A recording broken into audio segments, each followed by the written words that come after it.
Hi, hello, and welcome everyone to this webinar on how to kickstart your application for the No Waste Challenge. I'm Rosa from What Design Can Do, and I'm here together with Thijs from Impact Hub. Yes. And today we will answer your questions about how to kickstart your application. We'll tell you a bit more about the No Waste Challenge and why we are organizing it, and also what will happen if you would win the challenge.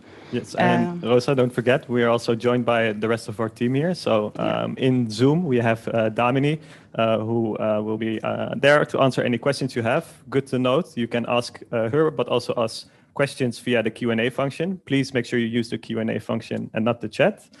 We've got Daphne, who's also behind the screen working the social streams, and then Vincent, our tech guy, who will be helping us along the way. Take it off. All right, I think we're good to go. So just briefly about what design can do for those who don't know us. We believe that design is a tool for change, and we want to empower the creative community in involving them also in societal issues, important societal issues such as the refugee crisis or climate change. And we do so by organizing our events, design challenges, and also publications. And in last January, we launched the No Waste Challenge. So this is a design competition on the impact of waste on climate change.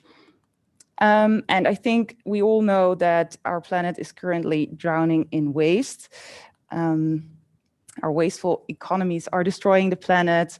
There's the loss of biodiversity. There's the greenhouse gas emissions. And we believe that we're currently stuck in a take, make, waste model. So we take from the environment, we make bad products, tossable products, and we waste them also in a bad way. So we think that we need to move towards a just and circular economy. And we think that designers can play a very important role there, because designers are, of course, also involved in the process of creating those products that are thrown away. So we ask designers and creative social entrepreneurs to step up and join the No Waste Challenge with your ideas, with your projects, with your innovations. And we invited a couple of designers, renowned designers, to ask them what they think what design can do. I was taught to design trash. And I've designed trash. I have been a bad designer. But haven't we all been bad? Because at the end of the road, everything we design ends up as trash. Design turned out to be a very sufficient way to transform valuable resources into products that end up as waste. We create tossable, discardable, very short-living products. We're trapped in this take, make, waste model, and that needs to change. We need to work towards a society that's circular and fair. I see design as having a responsibility in the waste cycle. 91% of all the plastic in the world is not recycled. And 30% of all our food is lost or wasted. Waste is an idea. It's something that we invented. We can uninvent it. So we need to design in a different way. We need to redesign our relationship with things, with products, with service. We need new ideas, and we need them now. And that's where you come in. Be bold, be curious, and be ambitious. Join the No Waste Challenge. Join the No Waste Challenge. And get to work, because there's no time to waste.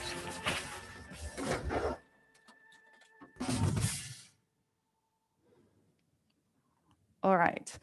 So we hope that you will join our challenge. It's, of course, a global challenge. Waste is a global challenge, but we also believe in local impact. That's why we developed 6 city tracks in Amsterdam, Delhi, Tokyo, Nairobi, Mexico City, and Sao Paulo and Rio de Janeiro. So just to go briefly into the design briefs that we've developed, we want to say, take less, make better, and handle smarter. So how can we do that? So we developed a couple of opportunities for design on how to take less. For example, how can design stimulate alternatives to buying and owning products? Such as this example from Petit Pli, that is a textile design that will grow with children when they get older. In Make Better, we ask you to how can we make products and materials that are kept in use? So how can we build products that are designed to last? Fairphone is a very nice example, which is a modular phone. When an item is broken in your phone, you can replace it, and it makes sure that you keep the phone for a longer period. And the last one is, if we have waste, how can we handle the waste smarter? And how can we dispose more responsibly? And also, how can we help, for example, waste pickers, such as this very nice community project, Pimp My Caroca in Brazil. So the two main goals of the No Waste Challenge are the reduction of global warming and the transition towards a fair and circular economy. And we invite designers, creative entrepreneurs, and social innovators to submit their imaginative and inspiring concepts.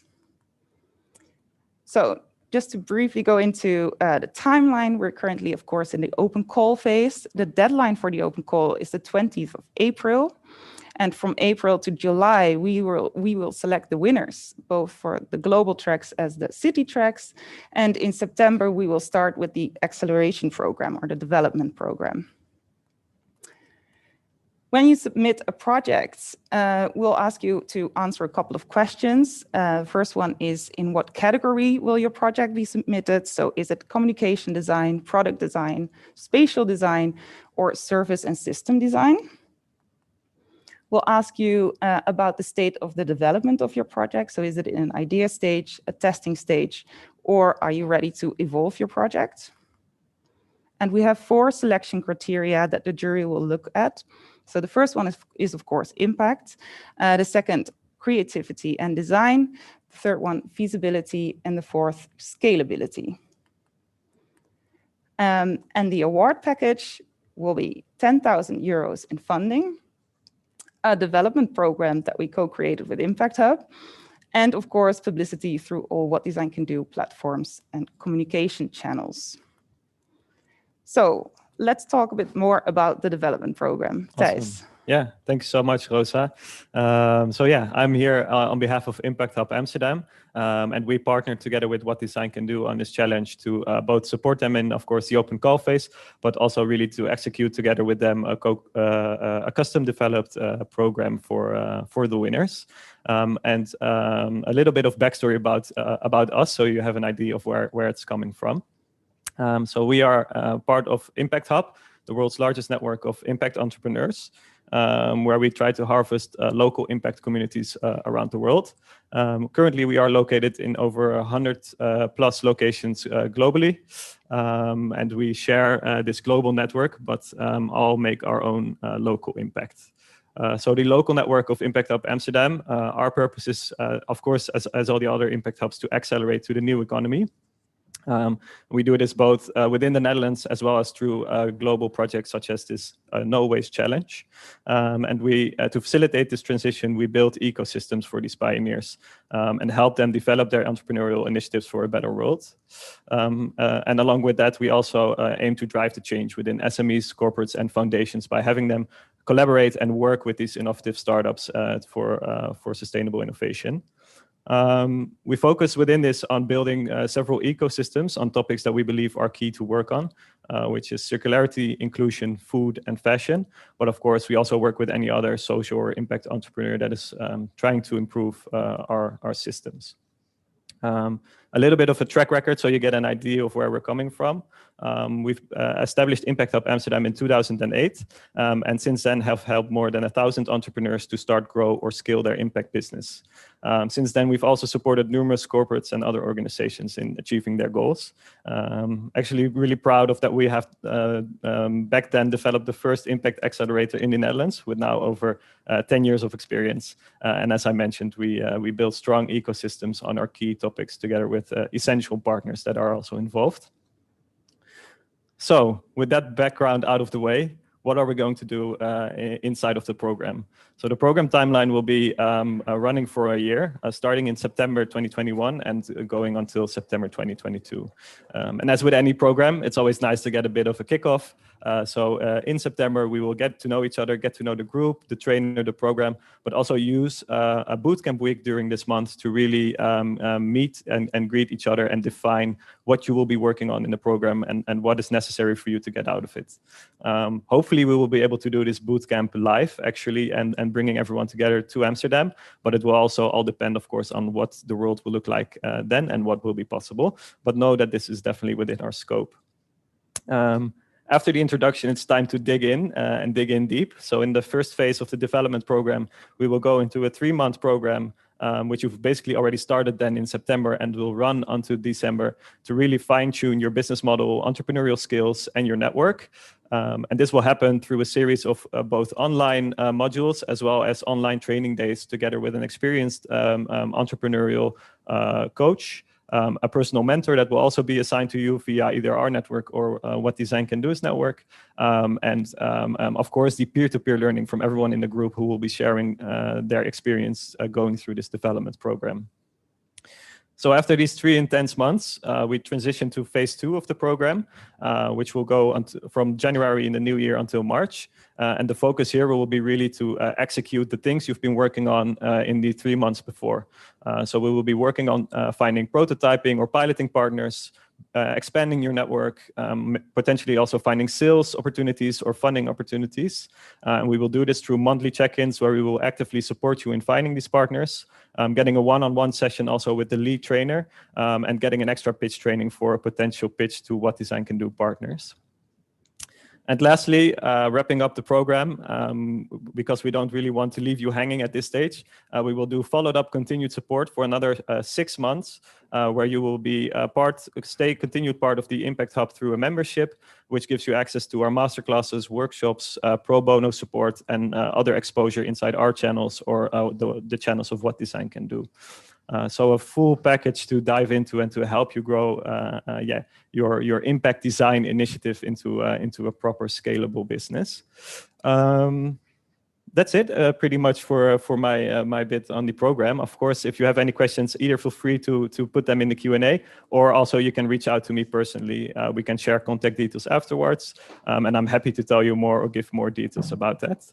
But I think maybe what we can do is move on to the next part, and Yes. Maybe you want to introduce this. Yeah, Rosa. of course. Yeah, we thought it would be good to invite someone who has run through this whole process, who won the last challenge of What Design Can Do, the Clean Energy Challenge, and that's Tarun Jami. He's the founder of Green Gems. So let's see if we can get Tarun on the screen. And Tarun, you are a panelist as well, so you should be able to chat with us. And if you start talking, we can also, I think, see you. So are you here and can you hear us? Yes, I'm here. Hi. Thank you so much for having me. Perfect. Hello. And where are you calling from at this moment? I'm in Roorkee, Uttarakhand. It's a small city in India that is actually quite popular for educational institutions. Wonderful. So, Tarun, perhaps you can share your story about Green Gems and winning a What Design Can Do challenge. Sure, definitely. Would it be all right if I share a screen? Yes, please. Great.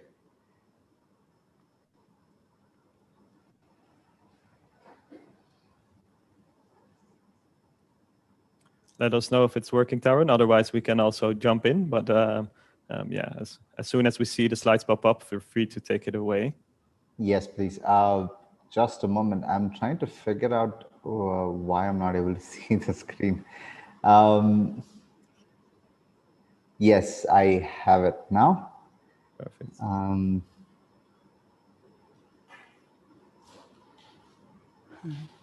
There we go. Awesome. Take it away. Thank you so much. Well, I made a small presentation that actually talks about our journey since the Clean Energy Challenge in 2019. I actually would like to take this opportunity to talk a little bit about who we are and what we do. So Green Gems exists to create a beautiful carbon neutral built environment. And we do this through material innovation. And we essentially use waste materials in creating our building materials. And you'd be happy to know that it's Agrocrete, which is a flagship innovation, is basically made up of 100% recycled or upcycled materials. And the problems that we solve are actually twofold. The first one is that about 45% of global carbon emissions essentially come from the built environment, and that is on account of two things. One is that 39% of those, basically the global emissions come as a result of the space conditioning requirements, basically the heating and cooling inside a building. And the remaining 6% are basically a result of the materials used and the construction activities themselves. But on the other hand, is where things are a little bit more drastic and damaging, which is that about 100 million tons of crop residues are burnt in India. And in the world, that number is about 2 billion tons. So that's a humongous amount of resources being wasted.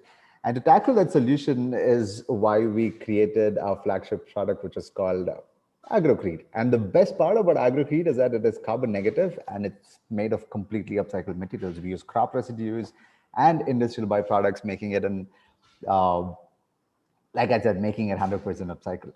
So it's a very simple manufacturing process. We basically collect the crop residues, we chop them into small particles, we treat them, we mix them with the industrial byproducts, we compact them using a simple hydraulic press, and then we mold them into bricks and blocks.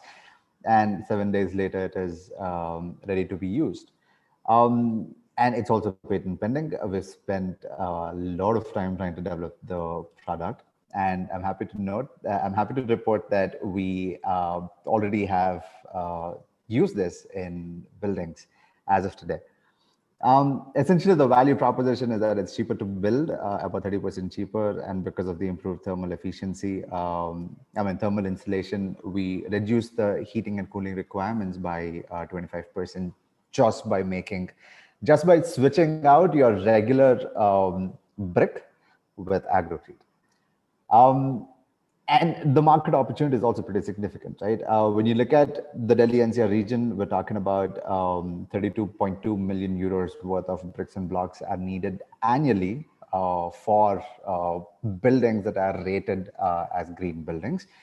And that number is significantly large when you look at the rest of the country, because that's about 1.04 billion euros. And when we actually scale up, and then when we start looking at supplying these blocks to pretty much every real estate builder or developer, the demand for these kind of blocks is worth more than $10.4 billion opportunities. 10.4 billion euros. So when you look at it, we work with waste, but the market opportunity is actually pretty significant. And so this is basically how it looks. This is our new manufacturing facility. This was built in an area of approximately 110 square meters. And the best part is we've been able to reduce the cost of construction as opposed to a simple red brick by 30%. And this was made possible because it was faster construction. We were able to reduce the number of man hours by 60%. And also the mortar joints that, the glue that is used to join the two blocks, the amount required also fell by 60%, and that yielded this savings that we created. And the carbon captured was 3.1 tons of carbon dioxide. Yay! So this was our first paid pilot, which supplied about 1,500 blocks to a private party who was to a private individual who basically was, extending his farmhouse, and his particular project had captured 2.36 tons of carbon dioxide. So we're already there. We've captured more than 5 tons of carbon dioxide emissions, and literally, not just emissions, right? More than 5 tons of carbon dioxide just put inside the blocks and then locked away forever. And this such fond memories with what design can do in Amsterdam. And we also famously credit what design can do on the Clean Energy Challenge for teaching us everything that we know about doing business. The picture that you see here, we'd actually carried a block with us to Amsterdam during the boot camp. And so this was the canal boat ride that had happened. And, we just put this block up there, and then it was such a beautiful location. We just clicked the picture.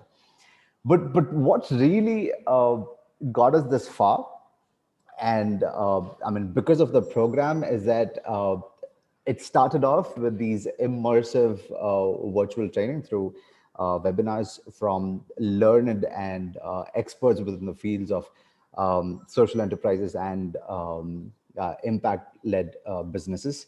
And after which, after learning all of that, after creating our, after setting the foundation right, was when we went for this intense boot camp in Amsterdam for a week. We learned as much as we had fun. It was such an amazing week that we spent over there. And it's actually one of its kind impact-driven accelerator program, right? The first session that we had was measuring impact. And that's not something that anyone teaches you about or anyone actually focuses on. And it's only now that you see in a lot of these other accelerator programs where people are starting to talk about impact, quantifying impact. But this was in 2019. I don't think I've seen anyone who is so focused on impact. And the team at WDCD, there's such a warm and nice team. So hospitable, so knowledgeable, and just amazing thought leaders when it comes to using design to solve the problems of climate change and waste, of course.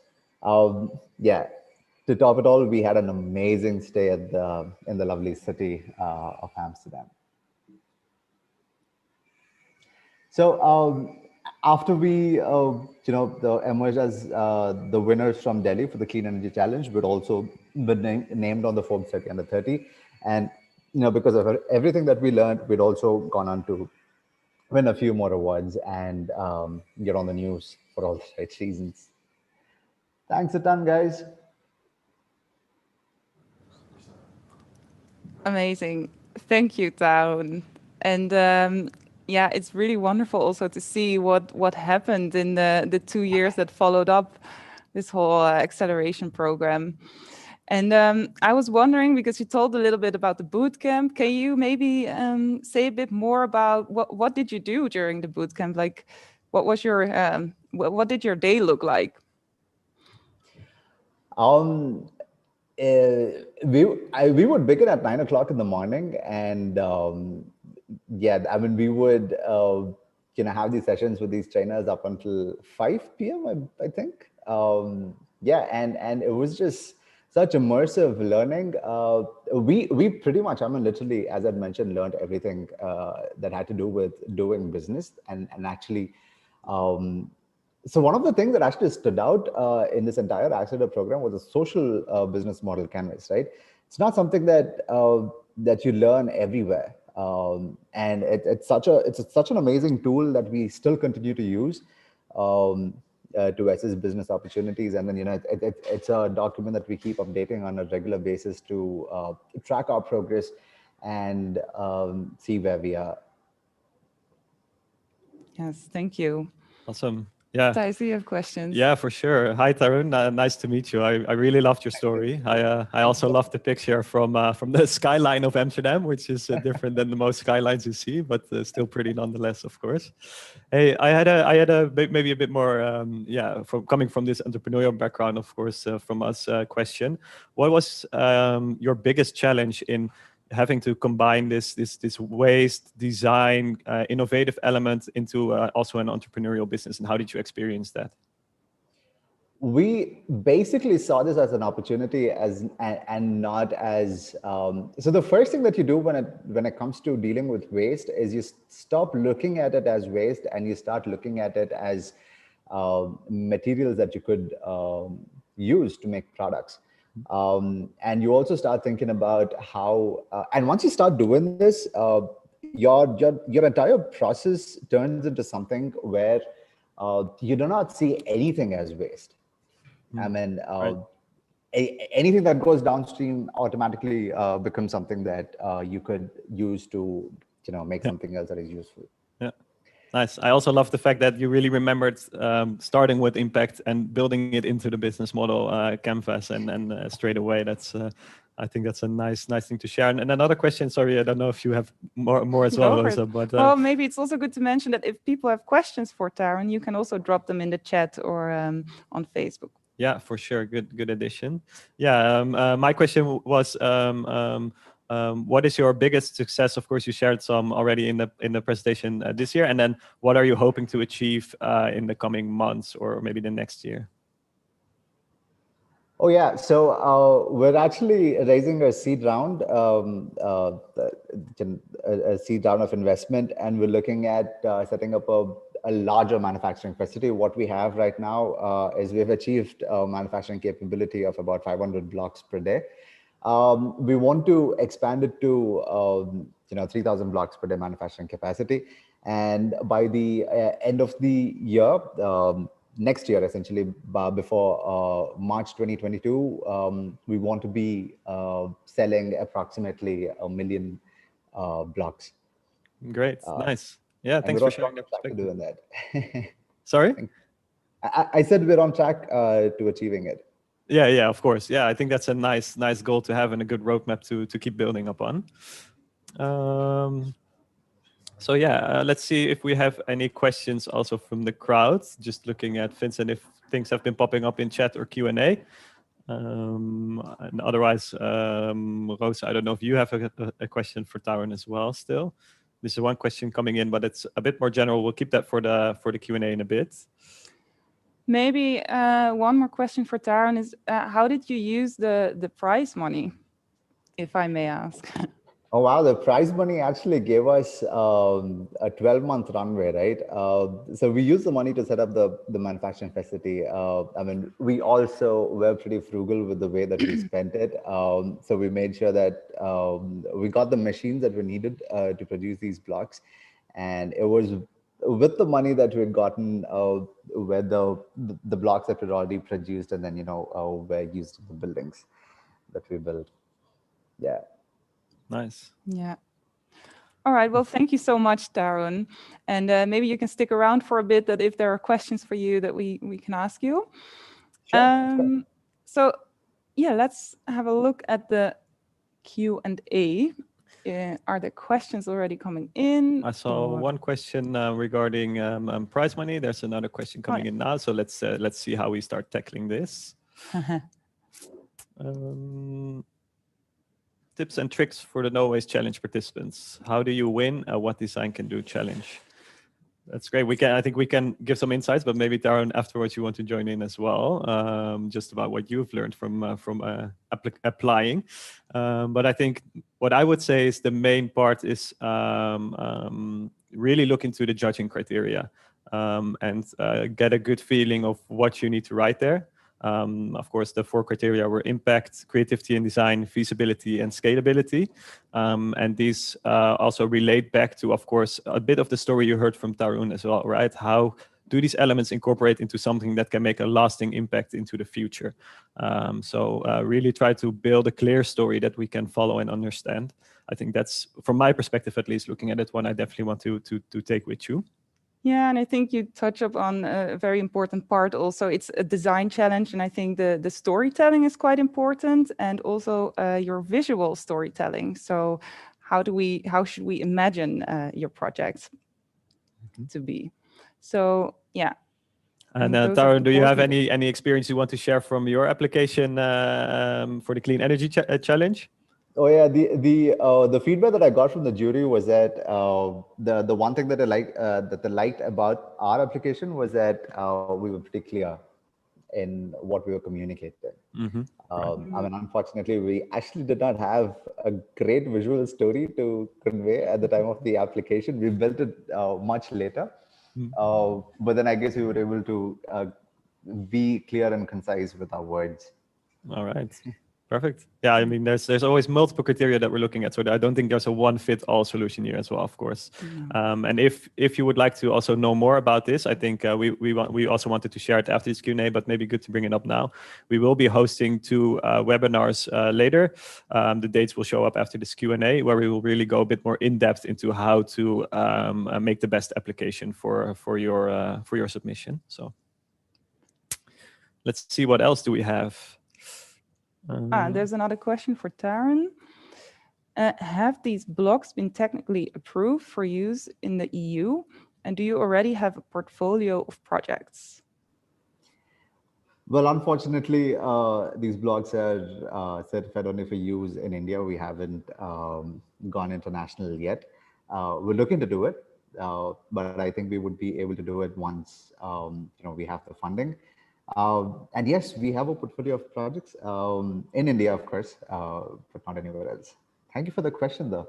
And thanks for answering.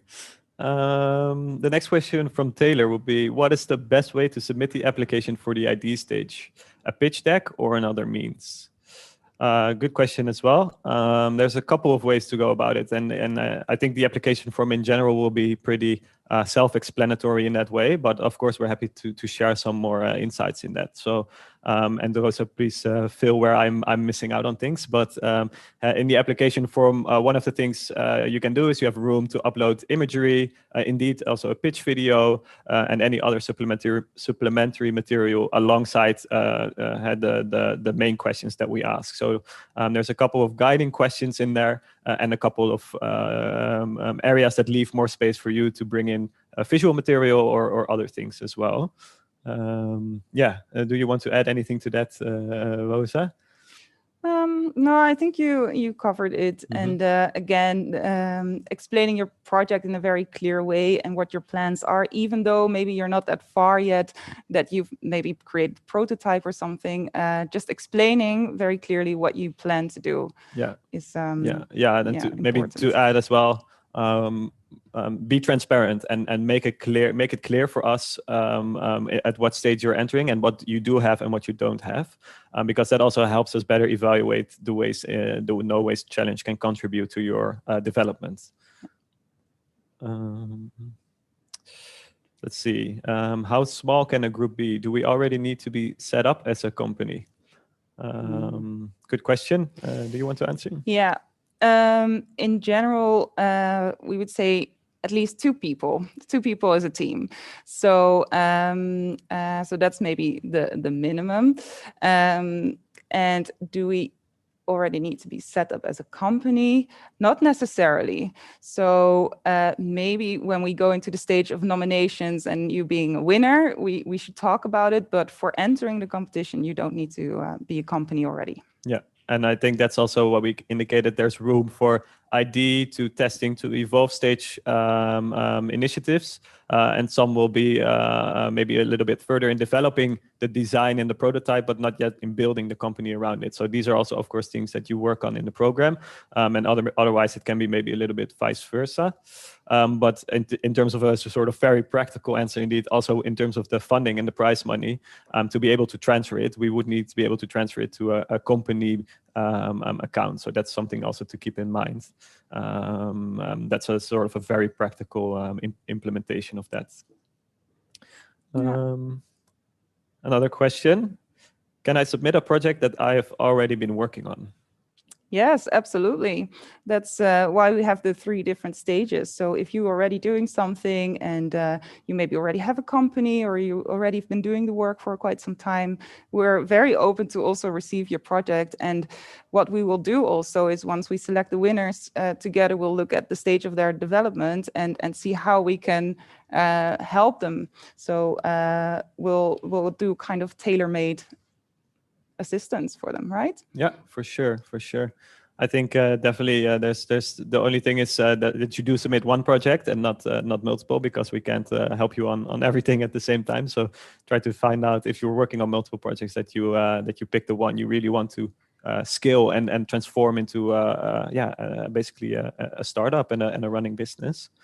I also saw one question in the chat, which is not in the Q&A function, but I'm trying to answer it real quickly in between, which is from Dennis, about the challenge culminating to only one 10,000 euro prize. And if I get the question right, I think you are trying to ask how is the funding split between the winners? Yeah. Maybe I can say a few things about it, because we'll have at least one winner in every city, and we'll also have at least 5 winners for the global track.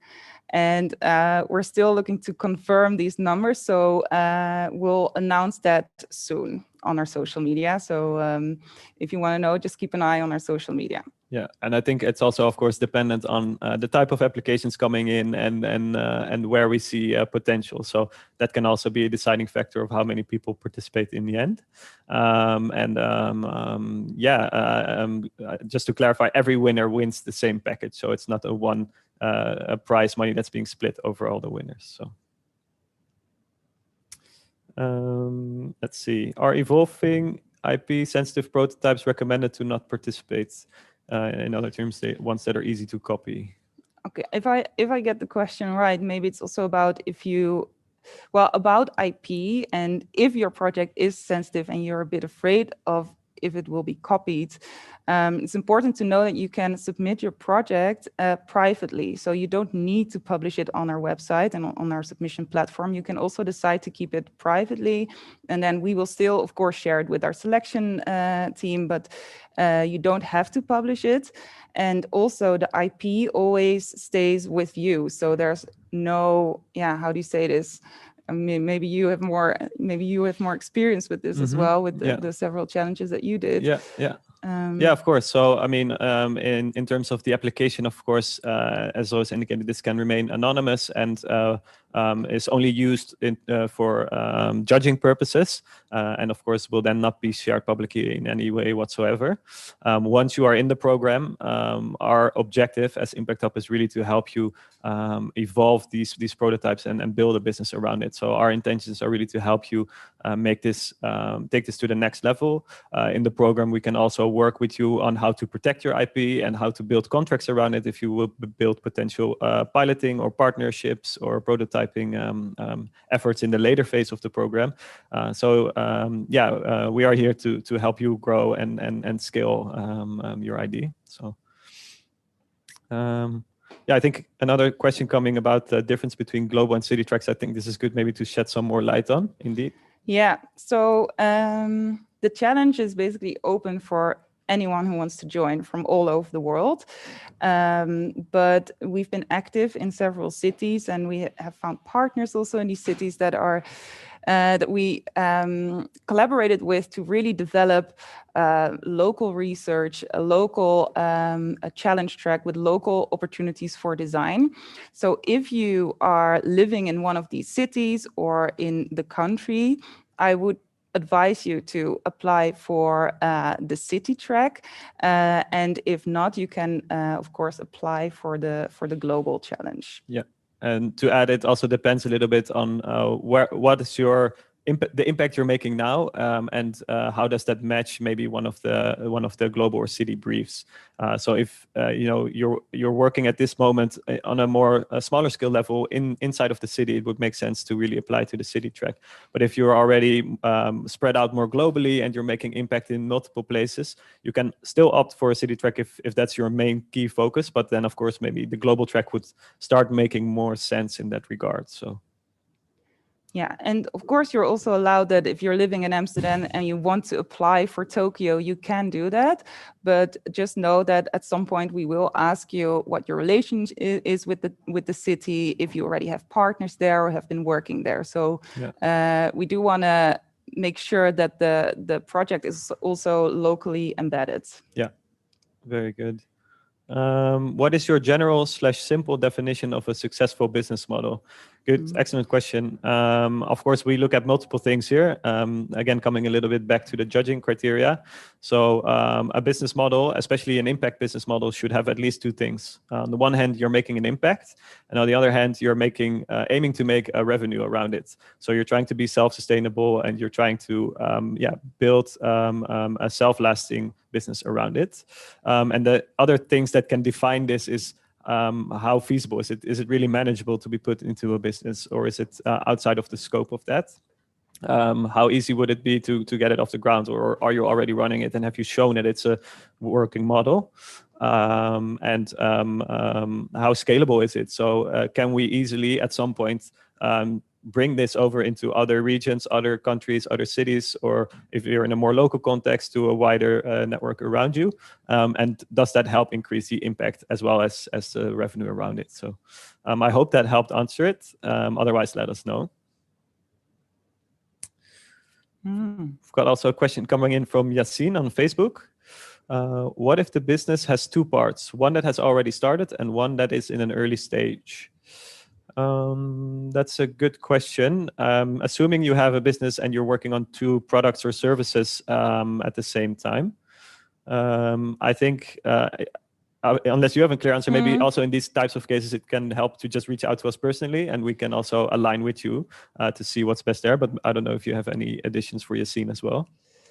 Yeah, I think maybe it would be good to know a bit more about what you're doing and to understand what the two different parts are. Yeah. Do we have a contact that they can send questions or like that's reach good out to mention anyway. If you have any other questions and you'd like to know more, or you think tomorrow, oh, I forgot to ask that question, you can always email us at challenge@whatdesigncando.com. Right. Maybe Damini, you also want to share this in the chat.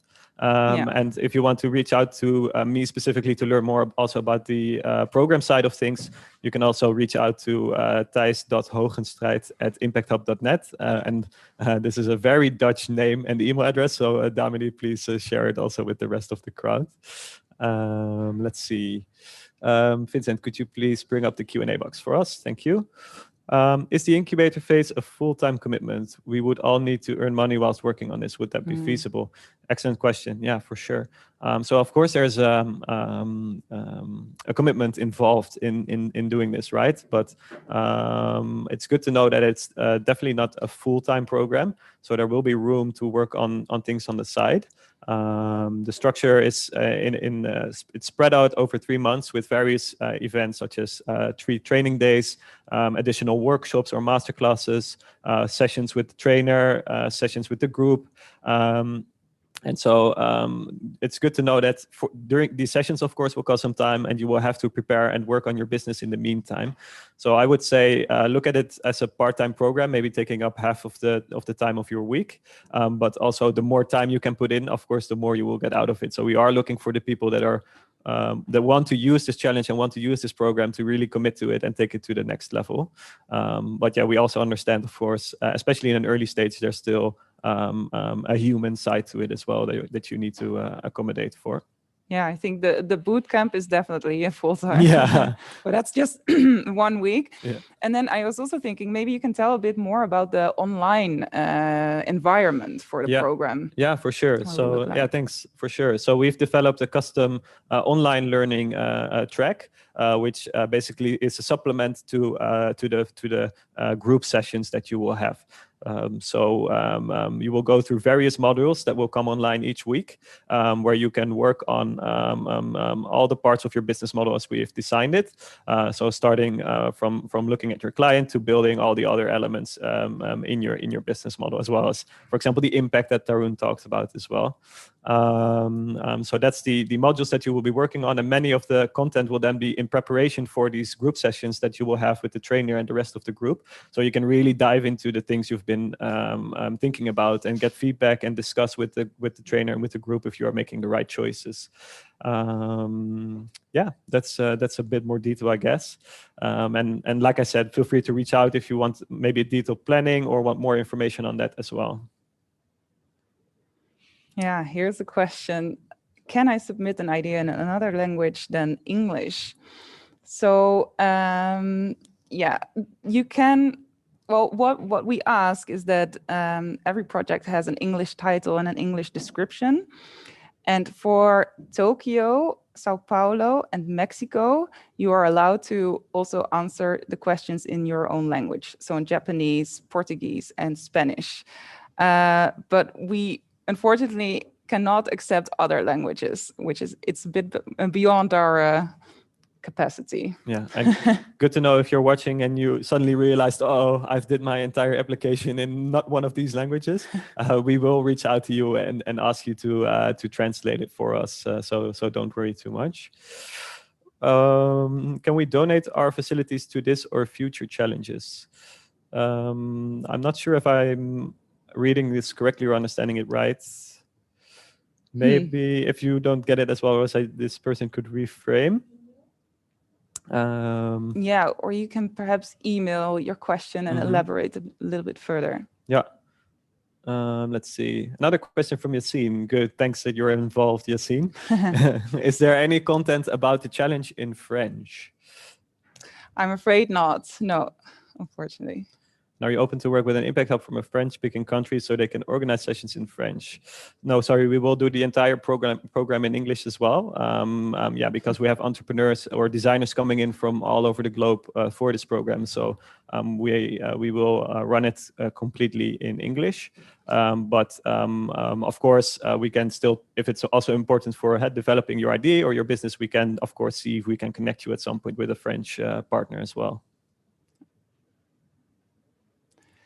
Can I submit a project concept with only a prototype?